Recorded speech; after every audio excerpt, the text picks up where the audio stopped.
அஸ்வராக்கா இப்போ வந்து ஆஃபீஸ் முடிச்சுட்டு வந்து இங்கே டியூட்டி பார்க்குறாப்புல பாருங்களேன். எவ்வளோ வந்து ஒரு ரொம்ப வந்து ஒரு இதான ஒர்க்கராக இருப்பாங்க பாருங்கள். ஃபோனில் கிளைண்ட்டை ஃபாலோ பண்ணிட்டு இருக்காப்புல. இங்கே பார்த்தா வந்து லேப்டாப்பில் வேலை பார்க்குறாப்புல. என்ன தான் ஆனால் இந்த மாதிரி ஒரு ஆள் துபாயில் இருந்தால் துபாய்க்கு தான் பெருமை. ஏங்க அஸ்வராக்கா பாருங்க. அஸ்வராக்கா வந்து டியூட்டி முடித்து இப்போ துபாய் டைம் 8 மணி ஆச்சு. காலையில் 4 மணிக்கு எந்திரிக்கிறவர் அப்படியே டியூட்டிக்கு போயிட்டு திருப்பி இங்கே வந்து எக்ஸ்ட்ரா ஒர்க் பார்த்துருக்காரு பாருங்கள். இதுதான் அவரோட வளர்ச்சிக்கு அடையாளம்.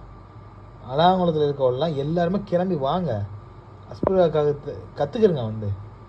காக்கா அவங்களோட கருத்து என்ன காக்கா? இப்போ எப்படி புர்ஜ் கலிஃபாவில் வீடு வாங்கிடலாமா எப்படி? சும்மா